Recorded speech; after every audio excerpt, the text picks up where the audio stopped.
Pujian bukan hanya berbicara tentang talenta suara yang merdu dan bagus, tetapi pemazmur menyatakan bahwa pujian adalah ungkapan isi hati yang paling dalam untuk mengagungkan dan memuliakan Tuhan. Kita semua yang hadir dalam ibadah gereja di hari kedua tahun yang baru ini, kita percaya bahwa ketika kita mengawali tahun dengan mengucap syukur, dengan memuji dan mengagungkan Tuhan, maka Tuhan yang akan menuntun memberkati perjalanan kehidupan kita di tahun yang baru ini.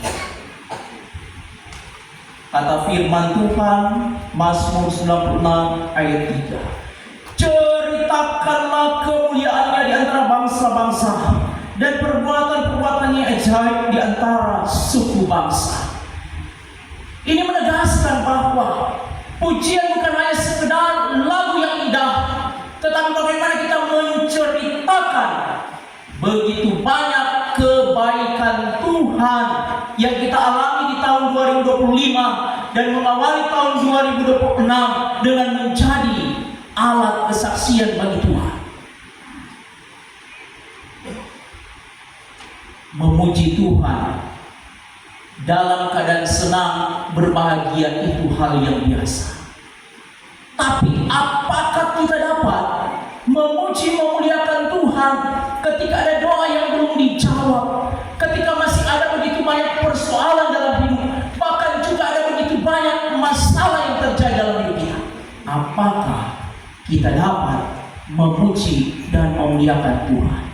Justru pemazmur menyatakan, ketika dalam situasi keadaan yang sulit dan penuh dengan tekanan yang berat, ada nyanyian baru yang kita lahirkan. Bukan lagunya yang baru, tetapi nyanyian yang baru dari hati yang baru, yang menemukan ketenangan, hati yang baru yang menemukan pengharapan di tengah segala kekecewaan, penderitaan dalam hidup.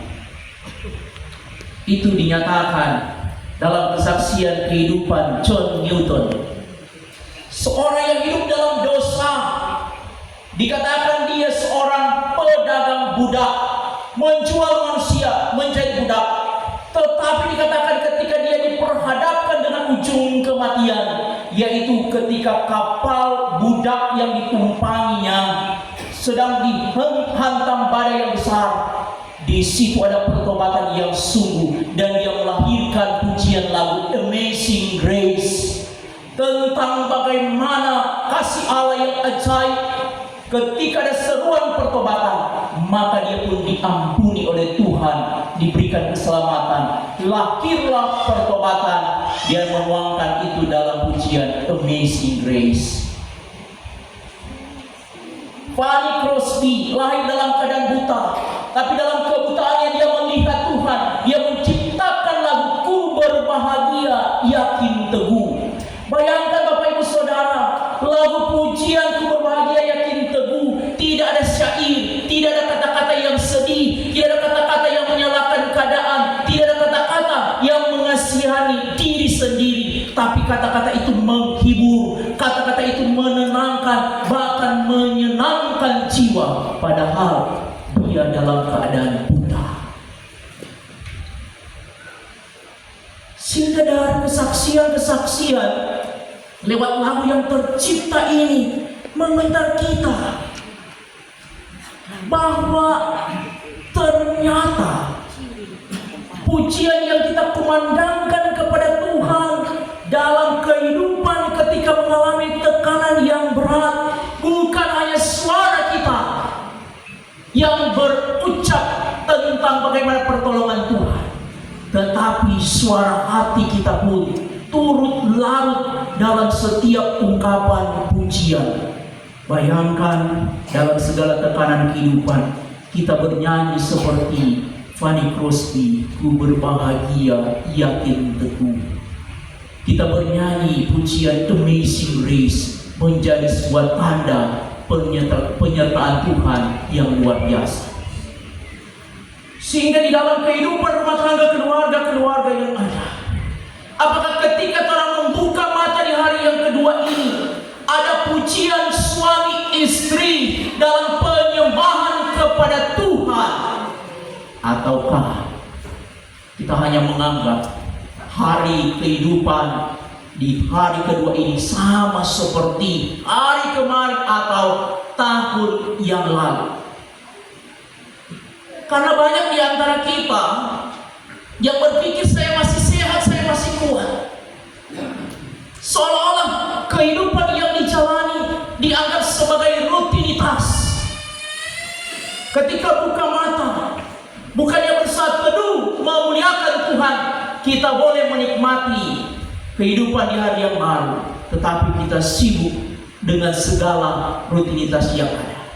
Mari Bapak Ibu Saudara, jika kita merenungkan bagaimana jika kita bangun di hari ini, kemudian tangan kita tidak dapat bergerak, bahkan kaki kita tidak dapat bergerak, apa yang kita rasakan? Kita merasakan saya telah lumpuh, saya tidak dapat lagi untuk melakukan segala sesuatu. Maka disitulah baru kita menyadari bahwa saya telah menyia-nyiakan kesehatan, kesempatan, kekuatan, kehidupan yang Tuhan beri.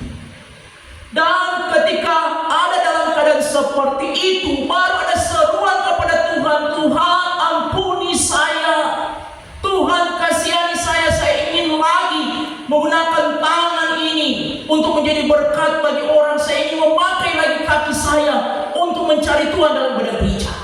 Tapi ternyata kesempatan itu telah tidak ada dalam kehidupan kita. Sehingga ketika orang semua masih mampu menggerakkan tangan ini, masih mampu memuji memuliakan Tuhan dengan mulut ini, masih mampu berjalan untuk hadir dalam ibadah gereja ini, maka kita pun melakukan semuanya ini. Sungguh sangat disayangkan. Dengan mulut kita memuji Tuhan, memasyurkan namanya, tapi terkadang dengan mulut juga ada makian yang keluar, ada amarah yang terucap, bahkan ada penghakiman yang kita beri bagi sesama kita. Dengan tangan ini yang diberkati oleh Tuhan untuk menjadi uluran tangan membantu orang, terkadang tangan ini digunakan untuk menunjuk kesalahan orang lain tanpa menyadari kesalahan diri sendiri. Dengan kaki ini untuk berjalan mencari Tuhan, terkadang menyimpang dari kebenaran. Hari kedua menjadi evaluasi di tahun yang baru ini. Seperti apa saya akan menapaki kehidupan di tahun yang baru ini? Jika di tahun yang baru ini hati dan pikiran kita masih dipenuhi oleh iri hati, amarah, dendam, itu berarti kita akan melangkah bukan dengan sukacita dan kebahagiaan, tapi kita akan melangkah dengan penuh kesengsaraan dan penderitaan. Justru firman Tuhan mengundang kita semua bahwa tapakilah tahun yang baru ini dengan hati dan pikiran yang mengagungkan memuliakan Tuhan, maka pasti Tuhan yang akan menuntun, bahkan menyatakan yang terbaik dalam perjalanan hidup kita. Saya menutup bagian firman Tuhan dengan dua kesaksian pujian yang disampaikan, dinyatakan bukan dalam keadaan baik-baik saja. Kita mengetahui pujian kami puji dengan riang. Lagu pujian kami puji dengan riang adalah merupakan sebuah lagu yang menjadi inspirasi, bahkan juga banyak dikumandangkan sebagai tanda bagaimana ada sorak-sorai. Tapi itu diciptakan oleh seorang maestro dunia, Ludwig van Beethoven. Dia menciptakan karya ini bukan dalam keadaan yang sehat kuat dalam puncak prestasi karirnya. Justru Van Beethoven menciptakan lagu ini ketika dia kehilangan pendengarannya. Dia menjadi tuli akibat sakit yang dia derita. Sebagai seorang komposer dunia, dalam keadaan seperti itu dia terpukul, terluka. Bagaimana saya dapat menciptakan karya ketika saya tidak dapat lagi mendengar? Tapi justru Dia menciptakan karya yang terindah dan luar biasa ketika dia dalam keadaan tuli. Sehingga gumpalan lagu ini pun menjadi semangat inspirasi. Begitu juga dengan seorang yang bernama Horatio Spafford yang menciptakan lagu Kendati Hidupku Tentram, Aman dan Senang. Lagu yang bagi kita adalah lagu yang penuh ucapan syukur, tetapi Horatio menyampaikan pujian ini ketika 4 orang anaknya meninggal akibat kapal yang tenggelam di laut.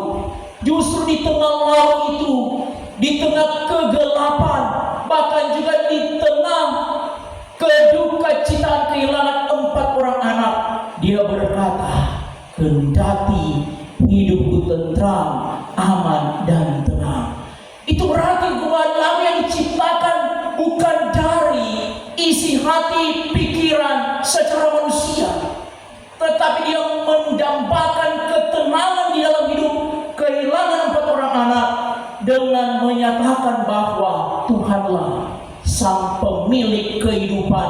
Sehingga Horatio, dia meskipun berduka tetap tidak meninggalkan iman percayanya.